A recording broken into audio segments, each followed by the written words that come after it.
amigas y amigos, ¿cómo están? Por acá Rodrigo Logan, ex constituyente, el amigo de la gente.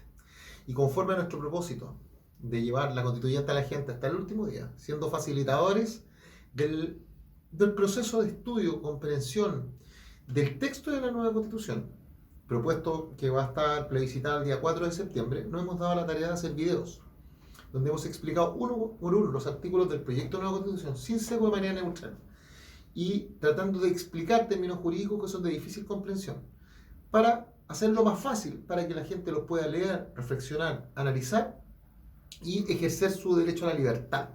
Y para eso hemos hecho una serie de videos donde explicamos uno por uno los artículos. Primero partimos haciéndolo con unos artículos especiales selectivos que eran respuestas a preguntas que nos hacía la gente en la red, en la internet. Y después decidimos ya hacerlo definitivamente uno por uno, para que la gente pudiera tener una visión completa de lo que significa el proyecto de nueva constitución. Para esto hemos utilizado el sistema Parangón, de comparar, en que hablamos del artículo, vemos qué es lo que dice la constitución actual, los tratados internacionales y alguna normativa en específico, como por ejemplo el Código de Trabajo, el Código Civil, el Código Comercial. Trata de hacerlo más completo, ¿vale? El penúltimo capítulo, quedamos en el artículo 40, ayúdame camarita amiga, 46 o 47.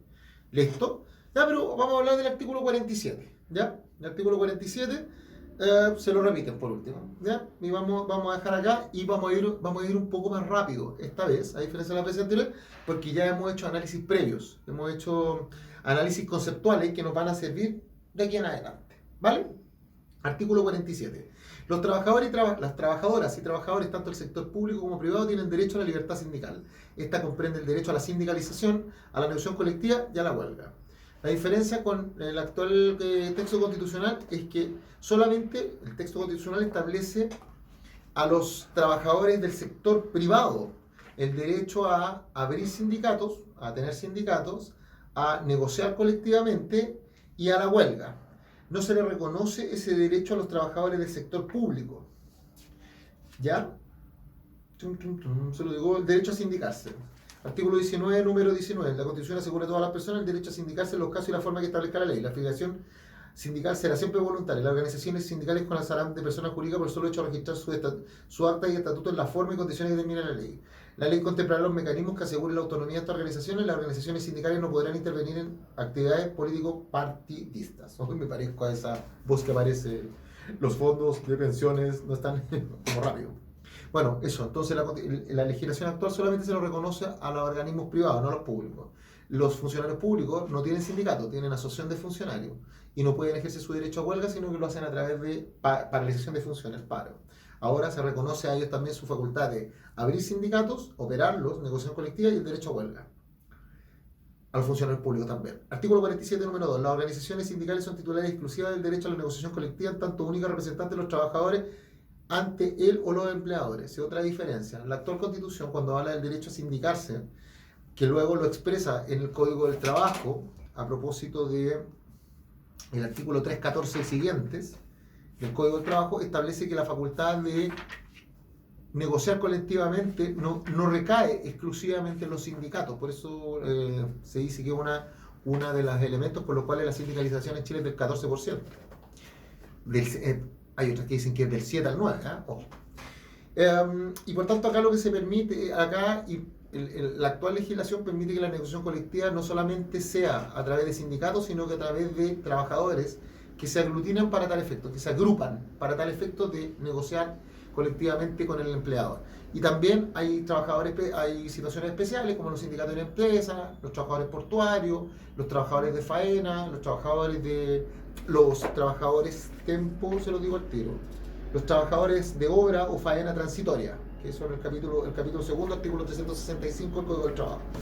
Pero para todos los efectos aquí tenemos un cambio. Acá la Constitución dice que las organizaciones sindicales serán las únicas y exclusivas representantes de los trabajadores para los efectos ante el empleador, para los efectos de la negociación colectiva. O sea, si usted no pertenece a un sindicato, usted no puede negociar colectivamente. Artículo 47, número 3. El derecho a la sindicalización comprende la facultad de constituir las organizaciones sindicales que estimen conveniente en cualquier nivel de carácter nacional o internacional, de afiliarse o desafiliarse a ella, de darse su propia normativa, de trazar sus propios fines, de realizar las actividades sin intervención de terceros. Eso hoy día también lo tiene. Se llama la autonomía sindical. Porque la idea es que si el sindicato va a proteger y ayudar a proteger y a promover y a garantizar los derechos de los trabajadores, pero también en un vínculo de colaboración con la empresa, tiene que tener autonomía. Caso contrario, serían utilizados como vehículos de acción política. Eso es muy complicado. Artículo 47, número 4. Las organizaciones sindicales gozan de personalidad jurídica por el solo hecho de registrar su estatuto en la forma que determina la ley. También está hoy día en la actual legislación en el Código del Trabajo. ¿Y por qué se establece eso? Porque si nosotros siguiéramos un procedimiento, por ejemplo, cuando usted constituye una sociedad, usted no tiene personalidad jurídica hasta que genera el final del proceso. Lo mismo en las corporaciones, las fundaciones, etc. El tema es que ahí tú quedas a merced del órgano del filtro, el órgano revisor, ya sea el ministerio, por ejemplo, el Ministerio de Justicia, ya sea la municipalidad en el caso de las organizaciones funcionales, ya sea el conservador de bienes raíces en el caso de las sociedades comerciales, ¿ya? Y solamente al final del proceso el Servicio de Impuestos Internos, que es otro órgano que también es de filtro, te otorga la personalidad jurídica, que es el RUT de la empresa o de la entidad comercial. Acá no, solo que tú deposites los estatutos ya tienen personalidad jurídica y por tanto el sindicato puede acometer a sus fines propios que están establecidos en sus estatutos, dentro de los cuales obviamente tiene una limitación de que no puede ser una agrupación política, cada uno en su rol. Los clubes deportivos, la iglesia, los partidos políticos, los sindicatos. 47.5. Se asegura el derecho a la negociación colectiva. Corresponde a las trabajadoras y trabajadores elegir el nivel en que se desarrollará dicha negociación, incluyendo la negociación ramal, o sea, por rama de la productividad, sectorial, por sector determinado, o territorial. Entonces, ¿cuál es la diferencia entre ramal y sectorial? Que yo puedo tener un sector de la economía determinado, por ejemplo, construcción, pero dentro de la construcción puede ser construcción de casas, ¿cierto? Todas las empresas que construyen casas. Cuando yo hablo de ramal, hablo del concepto antiguo que se llamaba el concepto de gremio. Por ejemplo, el gremio de los artesanos, negocian todos juntos. El gremio de los zapateros, negocia todos juntos. Ese es ramal, por rama de la productividad, que no es lo mismo. No es lo mismo sector económico que rama. El sector de rama es más amplio, los zapateros. El sectorial es los zapateros de Victoria. Y territorial es entre las calles tanto y tanto, o la región metropolitana. La única limitación a la materia susceptible de negociación serán aquellas concernientes a los mínimos irrenunciables fijados por la ley a favor de los trabajadores y trabajadoras. Te dice que de aprobarse este texto hay un mínimo. El mínimo es todos aquellos derechos mínimos irrenunciables fijados por la ley a favor de los trabajadores. O sea, de ahí para arriba, nunca de ahí para abajo. 47.6. La Constitución garantiza el derecho a la huelga de trabajadores y trabajadoras de las organizaciones sindicales. Las organizaciones sindicales decidirán el ámbito de interés que defenderán a través de ellas, lo que no podrán ser limitados por la ley. Este es como la Constitución garantiza el derecho a huelga de los trabajadores. Este es el mismo que el número 2, que el número 3. El 47.3, el derecho a la sindicalización comprende la facultad de construir organizaciones que estimen conveniente, y el número 6 es la expresión de ese mismo derecho o de la autodeterminación, pero referido al tema de la huelga, del derecho a la huelga. O sea, la Constitución garantiza el derecho a la huelga a los trabajadores y trabajadoras de organizaciones sindicales. Las organizaciones sindicales decidirán en el ámbito de interés que se defenderán a través de ellas, los que no podrán ser limitados por la ley. O sea, que dice que no hay límite al derecho a huelga. La ley no podrá, el 47.7 dice, la ley no podrá prohibir la huelga, solo podrá limitarla excepcionalmente con fin de atender a servicios especiales cuya paralización puede afectar la vida, salud o seguridad de la población. Por ejemplo, un servicio de salud. Por ejemplo, el registro civil en determinadas circunstancias, el registro electoral en votaciones, etc. 47.8. No podrán sindicalizarse ni ejercer el derecho a huelga que le integre la policía y las Fuerzas Armadas. Aquí tenemos una oportunidad de mejora, yo creo que se va a discutir en el Parlamento, porque tanto las policías como las Fuerzas Armadas son funcionarios públicos. Entonces, si en el 47.1 están diciendo que tanto el sector público como el privado tienen derecho a sindicalizarse, y en el 8 haces una excepción, eventualmente los funcionarios públicos, policías y funcionarios públicos, Fuerzas Armadas, podrían ir a la Corte Constitucional a señalar que esta es una discriminación arbitraria, que no tiene razón, más aún cuando el 47 número 7 se señala que existe la posibilidad de la ley de poder limitar los servicios, el derecho a huelga de servicios esenciales que requieren paralización, por ejemplo, las policías y Fuerzas Armadas bajo determinadas circunstancias. Artículo 48. Los trabajadores y trabajadoras, a través de sus organizaciones sindicales, tienen el derecho a participar en las decisiones de la empresa. La ley regulará los mecanismos por los cuales se ejercerá este derecho. Este artículo ha sido sujeto de muchas controversias porque se indica que las trabajadoras y trabajadoras, a través de sus organizaciones sindicales que son exclusivamente representantes de los trabajadores para efectos de la negociación colectiva, tienen derecho a participar en las decisiones de la empresa, pero no dice cuáles.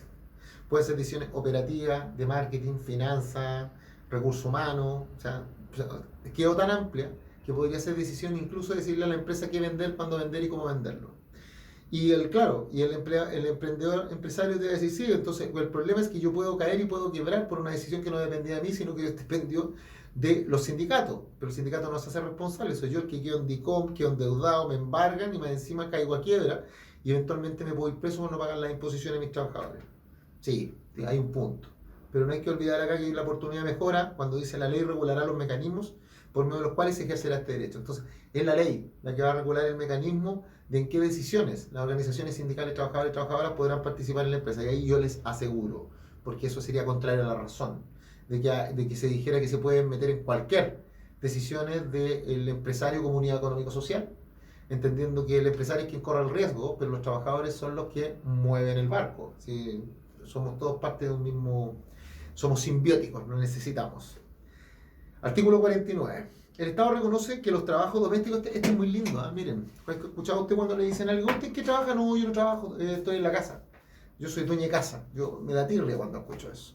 Pero no dejaba esa sensación interna que tenían las dueñas de casa, de que no trabajaban, es mala. Pero ahora lo vamos a ver. Vamos a ver que esto cambia. El Estado reconoce que los trabajos domésticos de cuidado son trabajos socialmente necesarios e indispensables para la sostenibilidad de la vida y el desarrollo de la sociedad. Constituyen una actividad económica que contribuye a las cuentas nacionales y que debe ser considerada en la formulación y ejecución de políticas públicas. 49.2. El Estado promueve la corresponsabilidad social y de género e implementará mecanismos para la retribución del trabajo doméstico y de cuidado, procurando que no representen una desventaja para quienes lo ejercen. Sí, hay estudios, ¿eh? Yo he tenido por lo menos en mi mano 2 que hablan sobre cuánto aportan los cuidados domésticos, los trabajos de cuidado y los trabajos domésticos al PIB, al PIB nacional. El PIB nacional es la suma de bienes y servicios producidos por una economía en un periodo determinado de un año, descontadas las transferencias del Estado. O sea, todo lo que se produce y se mide en unidad monetaria, en dólares, en pesos. Entonces, cuando usted dice, mire, el PIB, la cantidad de bienes y servicios generados por una economía en un momento determinado, en un plazo de un año, exceptuadas las transferencias del Estado.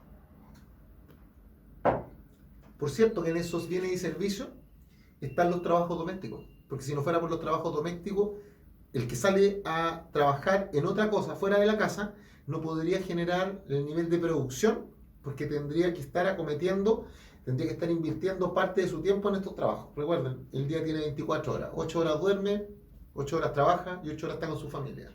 Pero si no existieran estos trabajos domésticos, usted no estaría 8 horas produciendo, se lo aseguro. Por eso son importantes y merecen, y además que esos trabajos que se hacen toda la vida, que aportan al PIB, al final del día las personas que ejercen estas labores de cuidado y doméstico, el día de mañana no tienen ningún tipo de previsión, no tienen ningún tipo de ayuda del Estado, si es que se enferman, no tienen seguridad social. Bueno, ahora sí. Artículo 50. Toda persona tiene el derecho al cuidado. Este comprende el derecho a cuidar y a ser cuidado, y a cuidarse desde el nacimiento hasta la muerte. El Estado se obliga a proveer los medios para garantizar que el cuidado sea digno y realizado en condiciones de igualdad y corresponsabilidad. Incluya niños, adultos mayores, gente con capacidades especiales, usted, yo, hombres, mujeres, disidencias sexuales, sexogenéricas, pueblos tribales, pueblos indígenas, privados de libertad, todos y todas. Artículo 50. El Estado garantiza este derecho a través de un sistema integral de cuidados, normas y políticas públicas que promuevan la autonomía personal y que incorporen los enfoques de derechos humanos de género e interseccional. El sistema siempre tiene un carácter estatal, paritario, solidario, universal y con pertenencia cultural. Su financiamiento será progresivo, suficiente y permanente. Recuerden, el sistema de cuidado tiene que ser transversal a todos los órganos y organismos del Estado y a todas las relaciones interpersonales de la vida en sociedad. ¿Ya? Porque nos tenemos que cuidar, Tenemos el derecho a cuidar, o sea, tenemos la obligación de cuidar y el derecho de cuidarnos, o de exigir cuidado, si usted lo quiere ver. Aquí lo que le puede resultar es cuando dice que tiene que incorporar los derechos humanos contenidos en la Constitución, tratados internacionales, principios internacionales y derecho internacional consuetudinario, o sea, se transmite boca en boca. Artículo 15. De género, ¿cierto? Hombre, mujer, disidencias sexogenéricas, diversidades sexuales, y además la interseccionalidad. Yo le acuerdo que yo le dije que cada vez que usted tuviera una duda, usted tenía que ir al diccionario de la Real Academia de la Lengua, ponerle en Google y le coloca ¿qué es? Entonces voy a repetir varias veces. ¿Qué es interseccionalidad? Mire, se van a oír interseccionalidad. La interseccionalidad es un enfoque que subraya que el sexo, el género, la etnia, la clase o la orientación sexual, como otras categorías, están interrelacionadas. Y esto tiene... La interseccionalidad es un enfoque que subraya que el sexo, el género, el sexo es macho-hembra, género hombre-mujer, y género de disidencias sexuales y diversidades sexogenéricas. La etnia, la clase o la orientación sexual, como otras categorías, está interrelacionada. La categoría interseccional implica, por ejemplo, cómo el racismo y el sexismo interactúan creando múltiples niveles de injusticia social. ¿Ya? ¿Qué significa esto? El elemento interseccional implica que en una situación de discriminación se pueden confluir distintos elementos. Por ejemplo, el elemento acá hablan de la orientación sexual, hablan de género, sexo, etnia, clase social, clase socioeconómica. Entonces acá lo que se trata de decir es que tenemos que evitar que todos esos elementos se confluyan para poder generar una discriminación sobre discriminación de las personas. Y por eso que cuando nosotros establezcamos el deber de cuidado, tenemos que separar estos elementos. Y ahí está muy vinculado con el concepto de la igualdad sustantiva. ¿Se acuerdan? Que la igualdad sustantiva es que ya no es los iguales entre iguales, sino que somos todos iguales, tanto el que tiene más como el que tiene menos. Entonces el que tiene menos hay que igualarlo al que tiene más. Y eventualmente podría ser el que tiene más, bajarlo al que tiene menos. Eso no va a ser así, porque obligamos la lógica. Entonces, acá, vuelvo a leer el 50 número 2. El Estado garantiza este derecho a través de un sistema integral, o sea, de todo el Estado, de cuidados, normas y políticas públicas que promuevan la autonomía personal del cuidante y del que cuida, del cuidante que cuida y al que cuidan, y que incorpore los enfoques en estos cuidados de derechos humanos, de género e interseccionalidad, o sea, que tratemos de eliminar todos aquellos elementos que generan discriminaciones.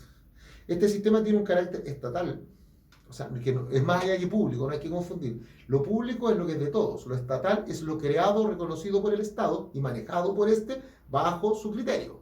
¿Ya? Lo público no necesariamente. Lo público puede ser manejado por privados con tal de que satisfaga una necesidad pública. Por ejemplo, los bomberos, los scouts, la Cruz Roja, la Teletón.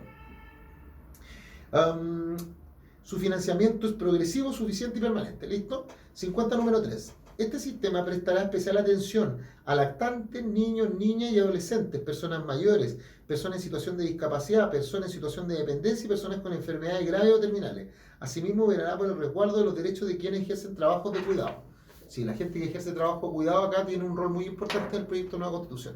Sigamos. Artículo 51. Toda persona, vivienda digna y adecuada. Toda persona tiene el derecho a una vivienda digna y adecuada que permite el libre desarrollo de una vida personal, familiar y comunitaria. Es una declaración de principio. 50 número 2. El Estado, aquí viene una obligación del Estado, esta ya no es declaración.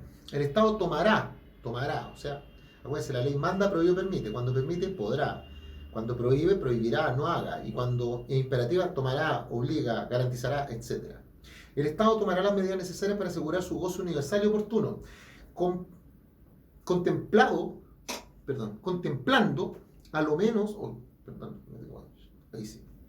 contemplando a lo menos la habitabilidad, el espacio y el equipamiento suficiente, doméstico y comunitario, para la producción y la reproducción de la vida, la disponibilidad de servicios, la asequibilidad y la accesibilidad, la ubicación apropiada, la seguridad de la tenencia y la pertinencia cultural de la vivienda conforme a la ley. La palabra asequible es a mínimo costo, al costo más económico, Y la palabra accesible viene de ubicación, viene del concepto de que yo pueda tener acceso a, pero yo puedo tener acceso a algo que es muy caro, que es muy oneroso. Pero si yo agrego la palabra accesible y asequible, significa que es algo a lo que yo tengo que tener acceso y a un costo que me permita adquirirlo. ¿Vale? Por tanto, se escriben parecidos, pero no son lo mismo. El 51 número 3. El Estado podrá participar en el diseño, ¿viste? Aquí dicen podrá, participar en el diseño, construcción, rehabilitación, la conservación y la innovación de la vivienda. Conservará particularmente en el diseño de las políticas de vivienda a personas con bajo ingreso económico pertenecientes a grupos de especial protección. Ojo, cuando hablamos del derecho a la vivienda digna y adecuada, hay gente que automáticamente piensa que estamos hablando de viviendas que construye el Estado y las arrienda, y que no se aplica al concepto de la vivienda propia. Eso es errado, porque si ustedes leen el artículo y ustedes ven cómo funciona hoy día la entrega de viviendas privadas, se van a dar cuenta de que el proyecto inmobiliario tiene que pasar por un proceso de regularización ante la DOM, la Dirección de Obras Municipales, para todo el efecto del Estado. Entonces, ¿qué pasa? Hoy día el privada constructora, inmobiliaria, presenta un proyecto inmobiliario que pasa por toda una revisión de la DOM para que le otorguen el permiso de construcción. Y con ese permiso de construcción, después ellos hacen la obra, la DOM les va a revisar las etapas de la construcción y al final les entrega una recepción final. Y con esa recepción final, ellos pueden ir a Chilectra para que les den el empalme de la luz, a Aguas Andinas para que les den la matriz de agua potable y la matriz de agua de alcantarillado, etcétera, etcétera. Por tanto, el concepto de vivienda digna bajo todos estos parámetros también se aplica, por cierto, al análisis que tienen que hacer los órganos y organismos del Estado a la hora de entregar vivienda propia. El Estado podrá participar en el diseño, ya lo mismo. Tienen que tener pertinencia cultural de las viviendas, porque la idea es que, no sé, pues si usted va a construir vivienda en sector Aymara, la idea es que tenga una pertenencia y pertinencia con la cosmovisión del pueblo nación Aymara. Y eso, ¿qué es lo que se evita? Que se establezca un solo sistema de construcción, un solo sistema de diseño y que se trate de replicar entre todos los lugares del país y que no se relacionen esas viviendas, que no se alineen, no es la palabra alineen, que no se conecten con el lugar y la comunidad donde esas viviendas van a estar incluidas. Eso existió en Chile. En el año 70 teníamos la Corporación de Mejoramiento Urbano, que se encargaba precisamente de hacer esto. 51.4. El Estado garantiza la creación de viviendas de acogida en casos de violencia de género y de otra forma de vulneración de derechos según determina la ley. Maravilloso, esto es maravilloso. Mucha gente que es víctima de violencia intrafamiliar, ya sean mujeres, niños y adultos mayores, y gente con gran capacidad. Cuando tú les preguntas por qué dejaban que le pegaran, o que los maltrataran física o económicamente, también existe el maltrato económico, decían porque no tengo dónde ir. Este caso yo lo leí muy bien a propósito de un informe que nos llegó de los mexicanos. Y no, bien. Fíjense que acá dice, me han preguntado por el 51 número 2, bueno, voy a terminar, 51 número 5, el Estado garantiza la disponibilidad del suelo necesario para la provisión de vivienda digna y adecuada. Administra un sistema integrado de suelos públicos con facultades de priorización de uso y de gestión y de disposición de terrenos fiscales para fines de interés social y la adquisición de terrenos privados conforme a la ley. Asimismo, establecerá mecanismos para impedir la especulación en materia de suelo y de vivienda que vayan desmedro del interés público conforme a la ley. Acá lo que dice es que el Estado tiene muchas tierras. Ustedes ni siquiera se imaginan la cantidad. Recuerden, cada una de las instituciones públicas tiene el ejército, policía, el MOP, el Ministerio de Obras Públicas. Todos tienen terrenos que son fiscales, que son manejados por el Ministerio de Bienes Nacionales. Pero nunca se ha hecho un catastro del suelo público a nivel nacional desde Arica hasta Magallanes. Ahora se va a hacer. Hay una norma específica en la norma transitoria, y se va a hacer no solamente para devolverles terreno a los pueblos originarios, ¿ya?, que es la reivindicación territorial, sino para saber con cuánto terreno contamos para hacer vivienda. Recuerden que, por ejemplo, el gobierno actual prometió 250.000 viviendas. ¿Dónde las va a construir? ¿En qué lugar? Bueno, aquí lo vamos a ver. Y segundo, se prohíbe la especulación. en materia de suelo y vivienda que vaya en desmedro del interés público de conformidad a la ley. Este número es el que va a permitir que luego el Parlamento dicte leyes donde establezcan delitos o ilícitos especiales que sean sancionables cuando exista la especulación. ¿Qué significa especulación? Cuando tú no creas valor a propósito del trabajo, sino que lo creas a través de sistemas aleatorios. Me explico. Cuando tú creas valor a través del trabajo es porque tú tomaste elementos, recursos naturales, recursos de capital humano o recursos financieros, los transformaste en bienes y servicios que satisfacen una necesidad pública, una necesidad del público, no necesariamente pública. Y eso es lo que hace la empresa. Una empresa, una buena empresa, eso es lo que hace. Eso se llama unidad económico-social. Pero cuando tú funcionas bajo el concepto del arbitraje, que tú no creas valor a través de la transformación de bienes y servicios, no creas a través de la transformación de recursos, no creas bienes y servicios, sino lo que tú haces es revender o generar burbujas, en el caso de la inmobiliaria, para aumentar el valor de un bien que así no lo tiene, eso se llama especulación.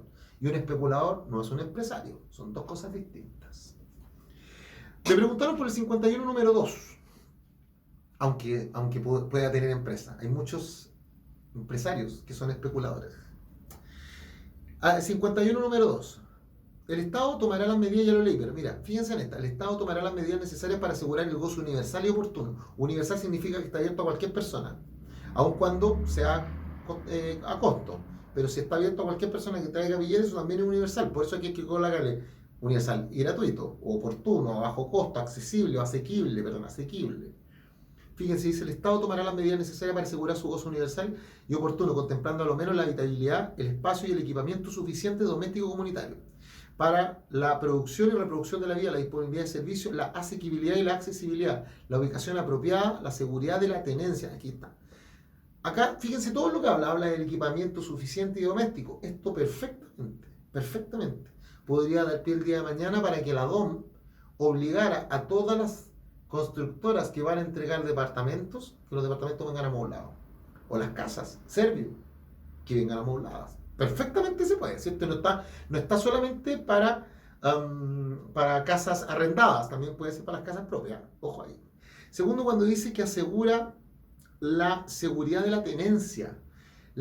Cuando tú hablas de seguridad de la tenencia, no solamente te refieres al arrendamiento, tú también puedes asegurar la tenencia de los bienes propios a propósito de que si alguien me toma mi bien, del que yo soy dueño, yo perdí la tenencia, la capacidad de tener en un momento determinado, que la tenencia se puede colacionar con la posesión. El artículo 700 del Código Civil dice que la posesión es la tenencia con ánimo de señor y dueño, por tanto habla de tenencia. Si alguien me asegura la tenencia, significa que el Estado también acá, yo lo podría obligar que si alguien entra a mi casa propia, donde tengo propiedad, donde he perdido la tenencia, producto de que me la toman un nuevo ocupa, el Estado se meta y me ponga abogados para que lo saquen. Y no yo tener que gastar una cantidad ingente de dinero contratando abogados para hacer algo que el Estado debería hacerlo. Y fíjense que además dice seguridad de la tenencia y la pertinencia cultural de la vivienda conforme a la ley.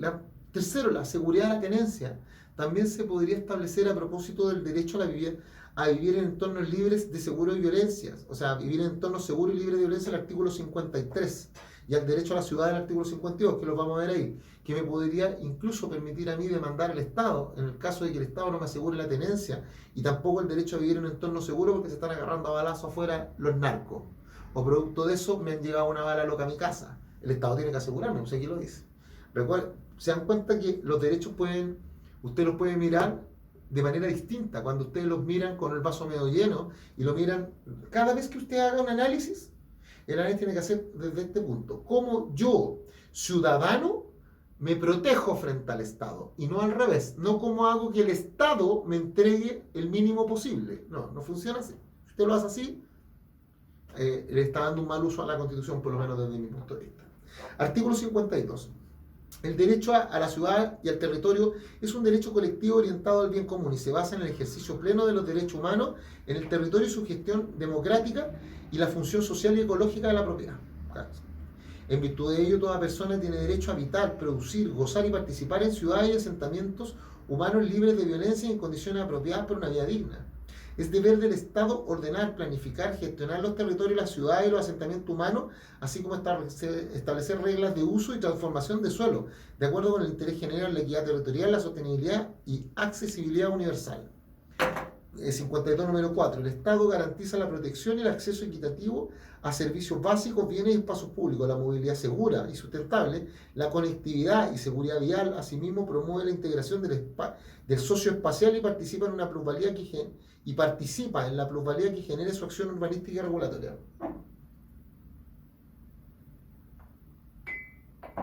Hoy día nosotros tenemos una forma de regular las ciudades que se llama a través de los instrumentos de planificación territorial, que existen a nivel comunal, el plan regulador, el plan de desarrollo, el PLADECO, plan de desarrollo comunal, está el plan comunal, el plan regional, están las zonas prioritarias, las zonas de protección ambiental, y están los planes de planificación territorial a nivel de gobernación. Y también los tiene, que es el plan regional, el plan de descontaminación.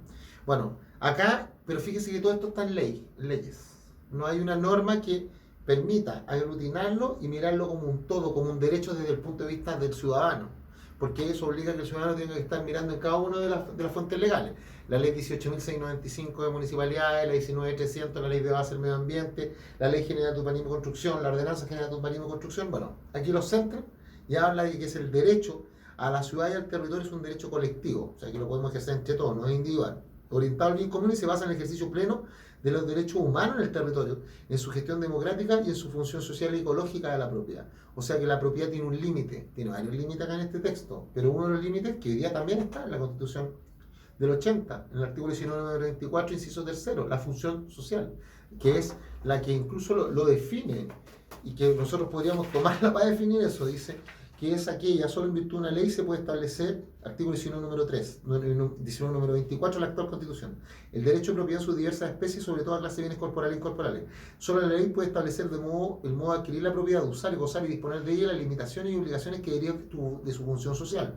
Esta comprende cuanto exija los intereses generales de la nación, la seguridad nacional, la utilidad pública, la utilidad y salubridad pública y la conservación del patrimonio ambiental. ¿Ven? Ahí está, función social. Vamos al 19 número 5. El 52 número 5. El Estado garantiza la participación de la comunidad, en los procesos territoriales y políticas habitacionales. Asimismo, promueve y apoya la gestión comunitaria del hábitat. Hoy día lo tenemos a través de la ley 20.500, participación ciudadana, donde el COSOC, el Consejo de la Sociedad Civil, puede participar en los consejos comunales, donde el Consejo Comunal, donde se discuten los instrumentos de planificación territorial, el plan de desarrollo comunitario, el plan comunal, el plan regional, el plan de descontaminación comunal, el plan de zonas prioritarias, el plan de seguridad, etc. Pueden participar, pero acá lo ponen a nivel constitucional. ¿Ven? Artículo 53. El derecho a vivir en entornos seguros y libres de violencia. Este es el que se le ha hablado del derecho a la seguridad pública. ¿Ya? Hay dos derechos que están en la Constitución actual. Uno es el derecho a la vivienda del artículo 51 y otro es el derecho a la seguridad pública. Todos los otros están en mayor o menor medida. ¿Ya? El artículo 53, el derecho y me agregué el derecho a la ciudad. Ese tampoco está digregado en normas legales, pero no en la Constitución. Artículo 53. El derecho a vivir en un entorno seguro y libre de violencia. Es deber del Estado proteger en forma equitativa el ejercicio de este derecho a todas las personas a través de una política de prevención de violencia y del delito que considere especialmente las condiciones materiales, ambientales, sociales y el fortalecimiento comunitario de los territorios. Las acciones de prevención, persecución y sanción de los delitos, así como la reinserción social de las personas condenadas, será desarrollada por los organismos públicos que señale esta Constitución y la ley en forma coordinada y con estricto respeto a los derechos humanos. Es un gran artículo.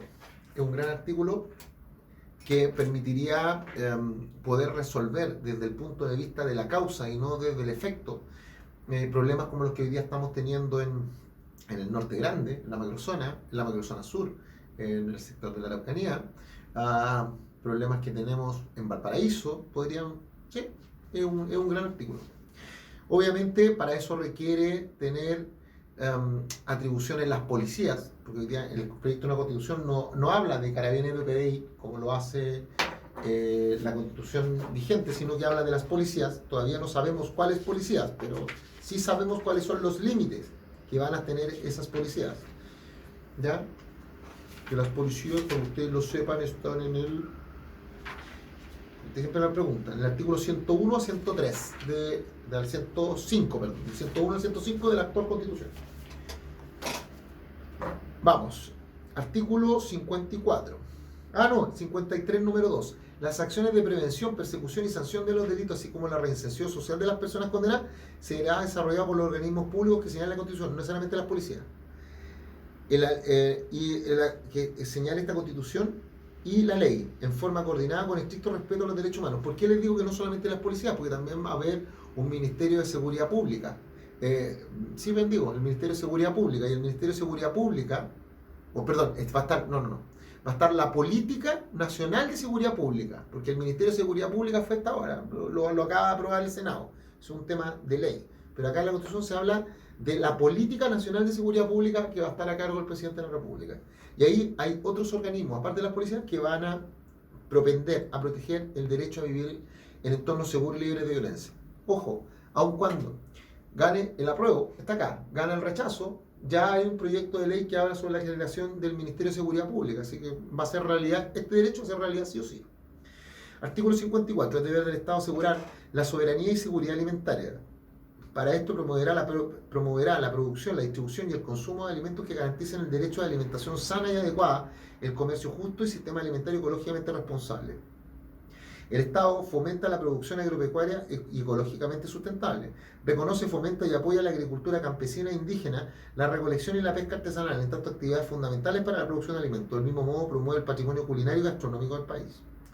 La seguridad alimentaria viene dado con la facultad que tienen que tener los países de poder entregar alimentos inocuos, o sea, inofensivos a la población, que satisfagan sus necesidades alimentarias.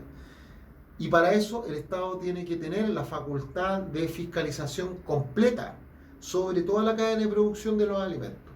Caso contrario, puedes tener alimentos, no voy a hablar de los transgénicos, porque sé que para allá se están pensando, pero no, los transgénicos también cumplen con muchas regulaciones a nivel internacional y no por eso lo hacen malo. Recuerda, transgénico es que alteran genes, pero no alteran genes para que el tomate le salga en ojo o no le salga en oreja, sino para que el tomate pueda resistir, por ejemplo, alguna plaga, algún hongo, o los tomates se puedan dar en sectores donde hace más frío. Para eso se hacen los transgénicos. Pero hay otros que son regados con productos artificiales que dañan a la salud de la población. Y el otro término, el de la soberanía, es que los países puedan autodeterminarse y puedan definir cuáles son sus políticas de siembra, cosecha y alimentos producidos al interior del país. ¿Sabían ustedes que hoy día se los digo de inmediato, el 89,7% de los alimentos que consumimos en este país son importados? Chúpense esa. Eso quiere decir que si existe una escasez a nivel mundial de alimentos, uno de los primeros países que cae es Chile. Porque nosotros en los años 80 hicimos un cambio en la matriz del agro, y dividimos de el Biobío para el norte, Biobío para el sur. Del Biobío para el sur, ¿qué es lo que hicimos? Que es el granero de Chile, porque ahí estaban los lácteos, la carne, el grano, frutas. ¿Y qué es lo que empezamos? Empezamos a entregarle terrenos no estoy haciendo una crítica, estoy haciendo una descripción económica. Se los entregamos a las forestales. A través del decreto ley de 701 empezamos a generar fomentos para que se establecieran las operaciones forestales en el sector que le llamamos el gran agro, el granero de Chile. Y en el sector norte, o sea, del norte del Biobío, se empezaron a generar y le dimos permanencia a la fruta. Entonces, ¿cuál era la lógica que había detrás de eso? Y la fruta, a través de la fruta de exportación específicamente, pues de hecho por eso en los años 80 proliferaron las mayores exportadoras de este país. Y la idea de ese entonces era la siguiente lógica: con los productos que nosotros vamos a exportar dentro de nuestra matriz monoproductora, cobre, cereza, manzana y vino, no es que todavía los vinos no estaban, después la crisis de los vinos fue en el 2002, con eso traíamos dólares, ¿listo? Y con esos dólares comprábamos en el mercado extranjero los alimentos que consumía Chile: arroz, harina, trigo, carne, porque lo que producíamos era muy poco. Y además, como le pagábamos muy poco porque el precio la determinación de los precios en Chile tiene elementos que son de alteración, porque tenemos siempre grandes empresas que manejan eso. Cada vez los productores del agro fueron mermando. Entonces, como fueron mermando los productores del agro, empezaron a cambiar de giro y empezaron a tomar sus terrenos y en vez de sembrarlos o criar ganado, lo empezaron a entregar a otros usos alternativos. Algunos se los vendieron a las forestales, otros los lotearon y los entregaron para hacer parcelas de agrado, etc. Y eso hoy día nos tiene con un déficit, no solamente en terreno cultivable, sino que también nos tiene con nosotros tenemos como terreno, tenemos ventajas comparativas y competitivas a nivel internacional, precisamente porque somos un país que tiene casi todos los climas, excepto la estepa rusa, el único creo que no tenemos. Por tanto, podemos sembrar contra estación. Pero el problema es que tenemos muy poco suelo cultivable. Y además, el poco suelo cultivable que tenemos lo tenemos destinado a otros usos. Por eso tenemos que tener soberanía alimentaria. Les voy a dar un ejemplo, solamente para que cachen. Las hectáreas cultivables en Chile son 1,5 millones de hectáreas. Al lado, nuestros hermanos argentinos tienen 20 millones. Y de eso se ha establecido, por lo menos hasta la semana pasada, que el mapa territorial de reivindicación indígena son casi 600.000 hectáreas. Por ahí va. Entonces hoy día nosotros vamos a tener que ver cómo tomamos la tierra, porque la tierra no se crea, la tierra se distribuye, que es distinto, para asegurarnos la soberanía alimentaria. Les pido que vean en el Google, ahí colóquenle crisis de escasez de China, escasez de India, escasez de Estados Unidos, escasez de Canadá, escasez de arroz, escasez de trigo, soya, carne. Busquen. No es que nos vamos a morir de la noche a la mañana, sino no pasa por eso. Eso es una norma de protección, no es mala, ojo. Hay que entenderlo. Artículo 55. El Estado garantiza el derecho de las campesinas, campesinos y pueblos y naciones indígenas al libre uso e intercambio de la semilla tradicional. Este artículo es muy divertido porque en un principio estaban muchos de mis compañeros en contra. Y yo empecé con esas reflexiones medias locas que hago yo. Y yo dije, miren, ¿saben qué? Capacito que sean los pueblos originarios los que salven al país. ¿Y por qué me dijeron? Sí. Porque si usted entiende que hoy día las semillas tradicionales, ustedes saben que Chile es yo café a la caer de espalda, ustedes saben que Chile es uno de los mayores productores de semilla en el mundo. Semillas, ¿sí? ¿Y saben por qué? Porque vienen empresas norteamericanas y canadienses y como saben que nosotros trabajamos a contraestación de ellos, cuando ellos tienen invierno, nosotros tenemos verano, y además que nosotros tenemos una rica variedad climática en nuestro territorio, nosotros podemos generar semillas y trabajar con semillas desde el punto de vista de la genética y luego se las entregamos a ellos.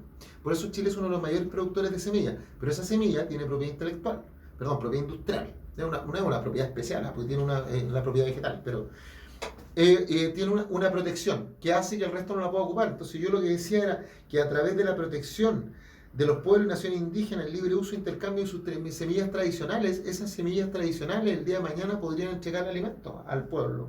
¿Sabían ustedes de dónde viene la papa? La papa frita y todo eso que nosotros comemos, la papa viene de Chiloé. ¿Y saben cuántas variedades de papa tienen? Averígüenlo y se han ido de espalda. Artículo 56.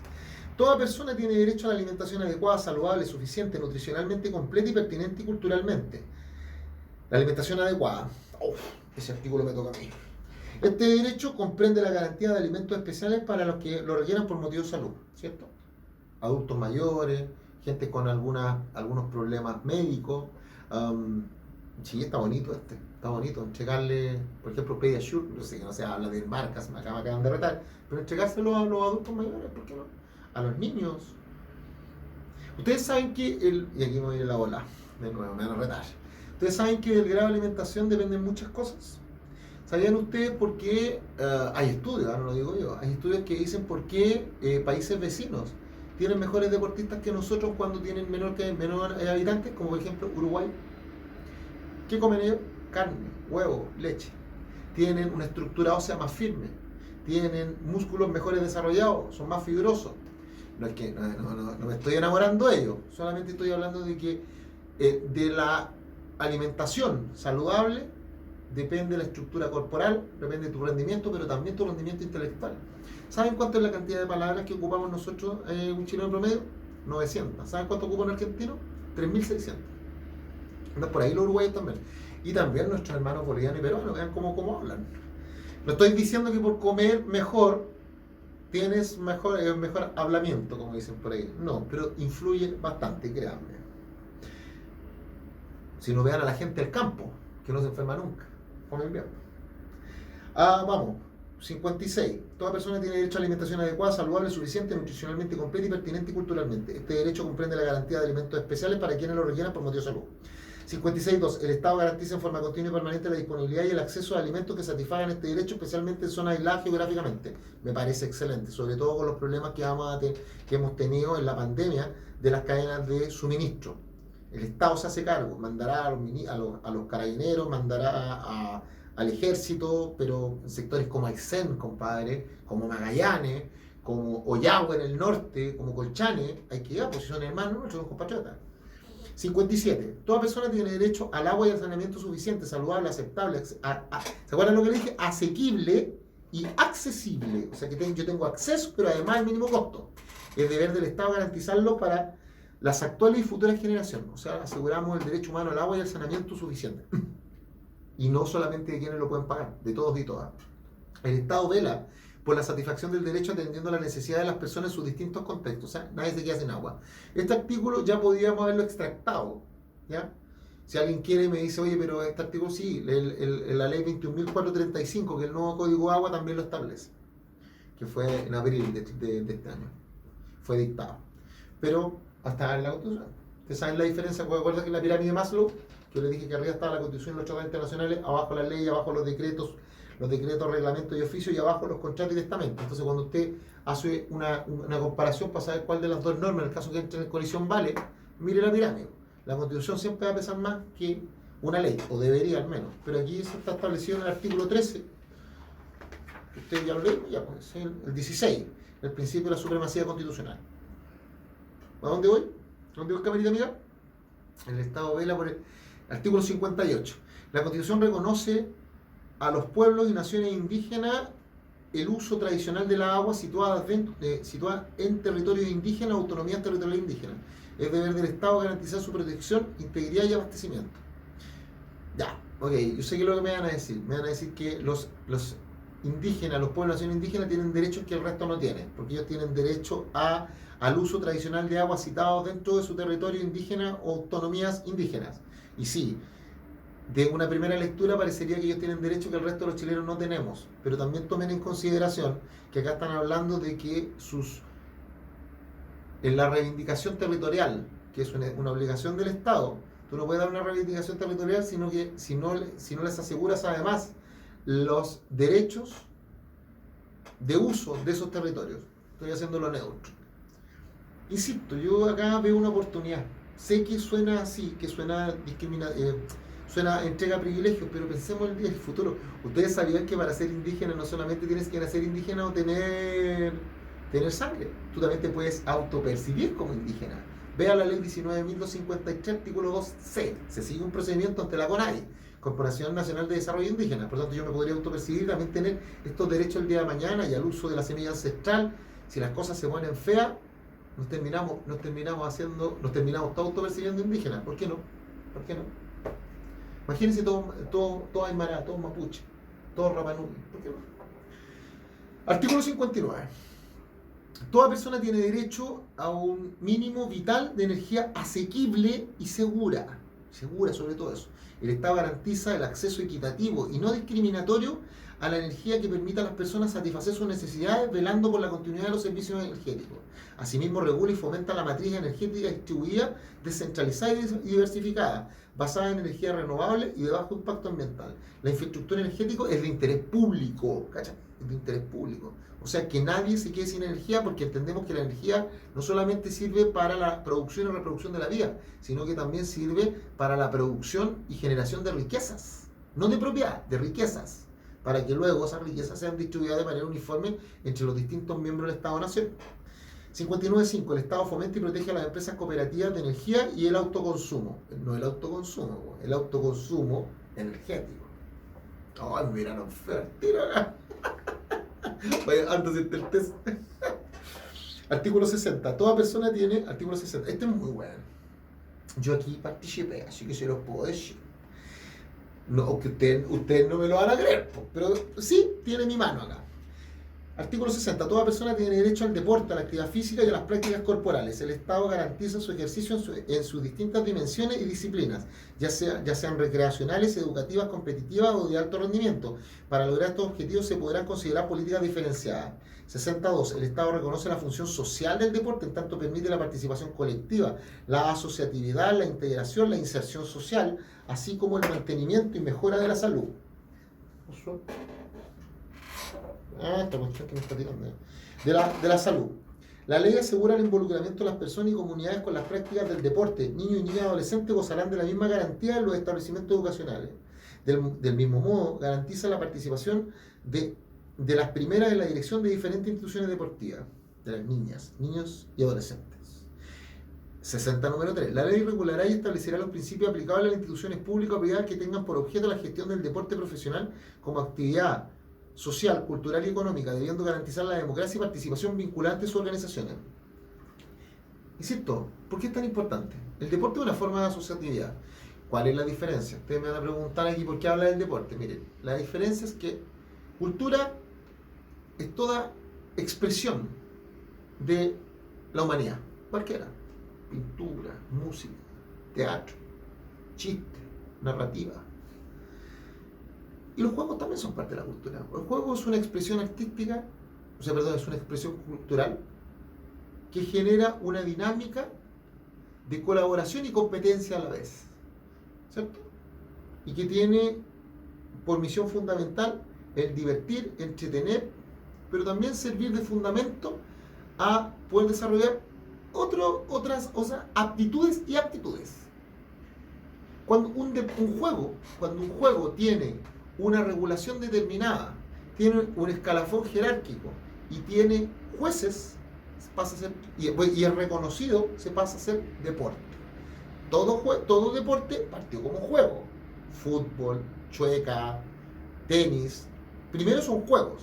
Y cuando tienen un escalafón jerárquico, reglas, tienen referee y además son reconocidos por el Estado, pasan a ser deporte, ¿vale? ¿Por qué es importante que el deporte esté en la Constitución? Porque si no estuviera en la Constitución sería muy difícil su protección, fomento y promoción. ¿Listo? Artículo 61. Toda persona es titular, este es el que habla sobre los derechos sexuales y reproductivos. Toda persona es titular de derechos sexuales y reproductivos. Estos comprenden, entre otros, el derecho a decidir en forma libre, autónoma e informada sobre el propio cuerpo, sobre el ejercicio de la sexualidad, la reproducción, el placer y la anticoncepción.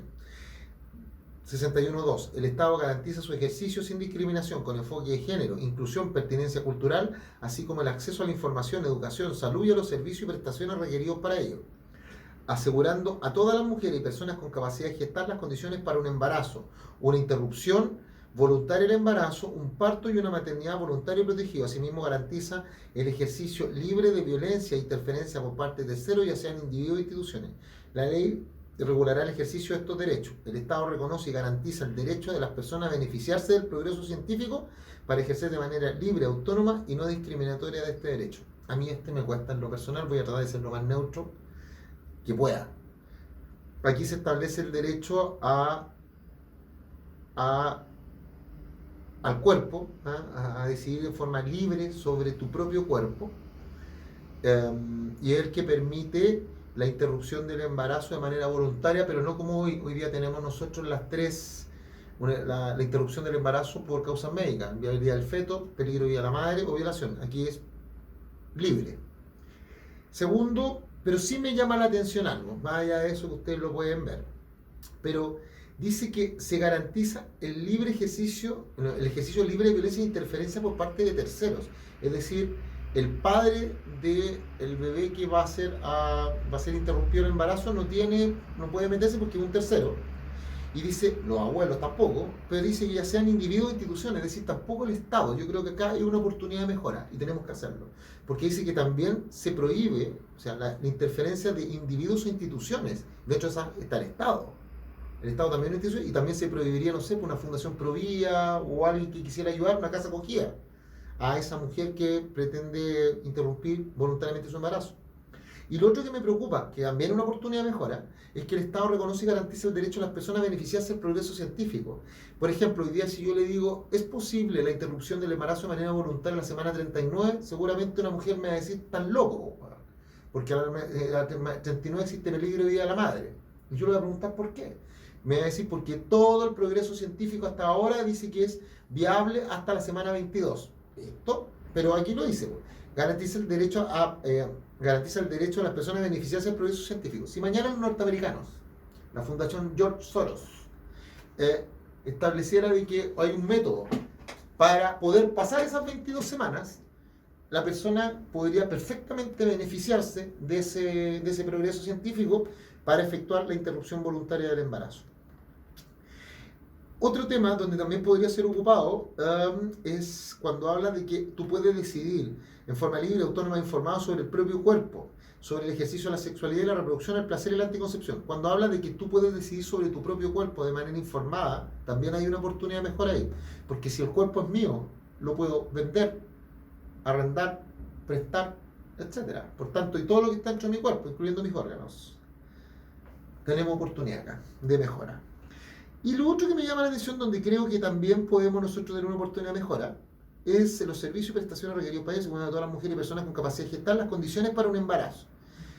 Yo me acuerdo perfectamente acá que la convencional Bárbara Rebolledo, ella quería que se estableciera el embarazo in vitro, ¿ya? Y que se estableciera el beneficio del Estado para poder fomentar, promover y ayudar a aquellas mujeres que quieran ser madres. Yo de leer este artículo creo que eso se puede, ¿ya? Asegurando a todas las mujeres. Entonces el Estado garantiza sin discriminación el Estado 61 número 2.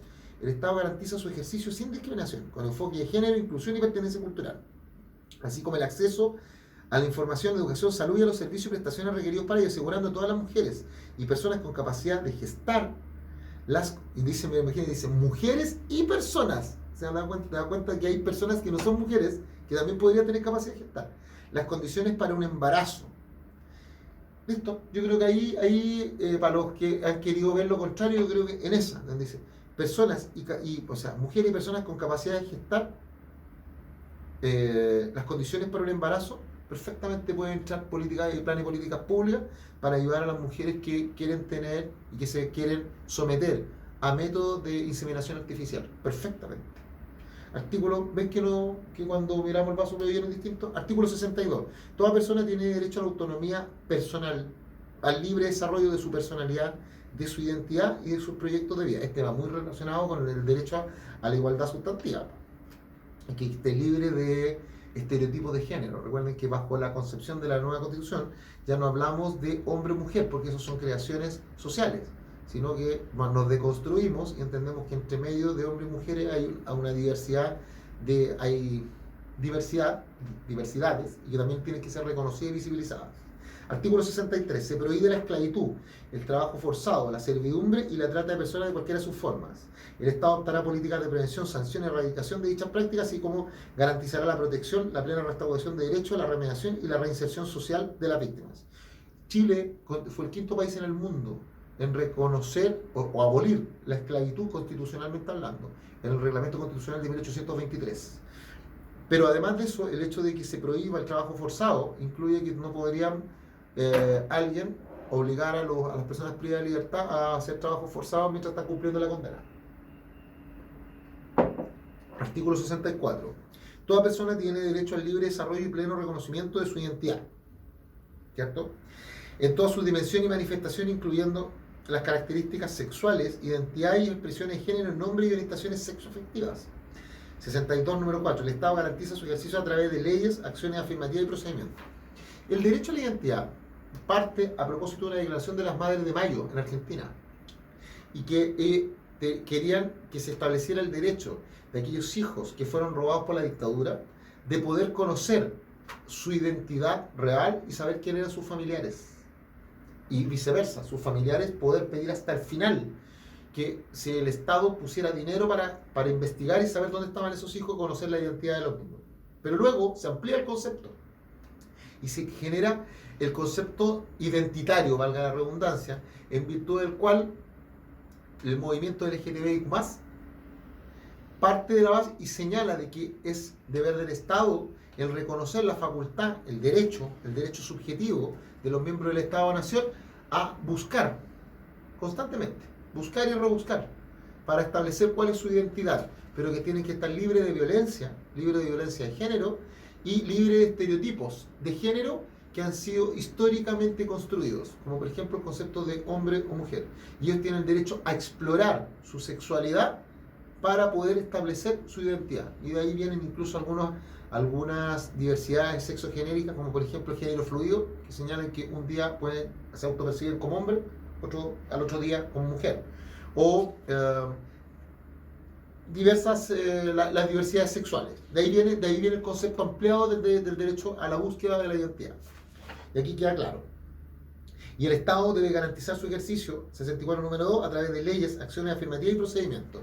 Cuando habla de procedimientos, leyes, a través de leyes, acciones afirmativas y procedimientos, incluye el derecho de la educación sexual integral, que ya lo vimos, que está en el artículo 40, y el derecho a poder plantear esta educación en los colegios públicos.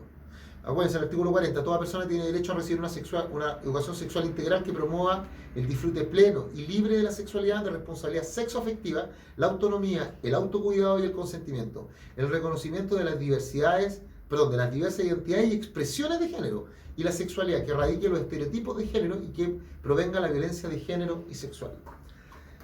¿Dónde vamos? Listo.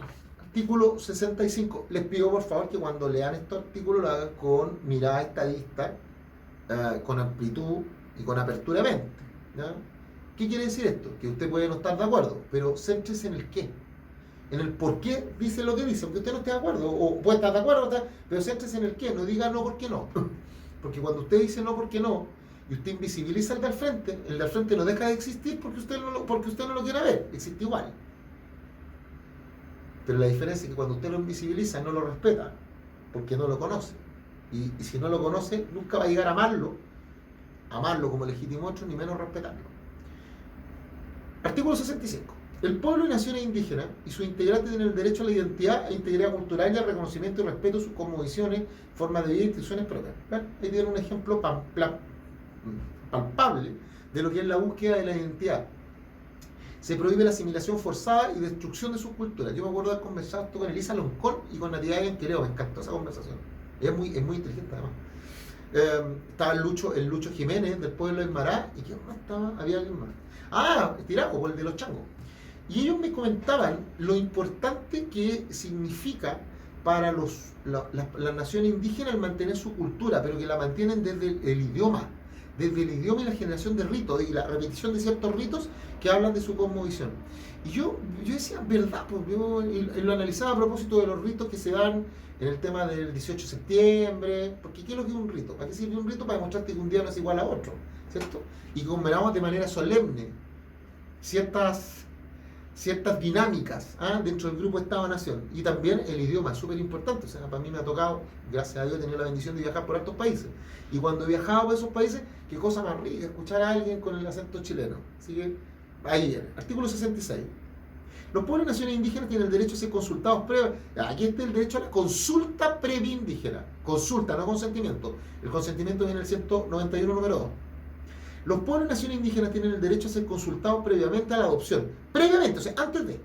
A la adopción de medidas administrativas, o sea, del Ejecutivo, o legislativas. Cuando dice legislativas cae en la ley y también cae la construcción de reformas constitucionales que les afecten. El Estado garantiza los medios para la efectiva participación de eso a través de sus instituciones representativas en la forma previa y libre mediante procedimientos apropiados, informados y de buena fe.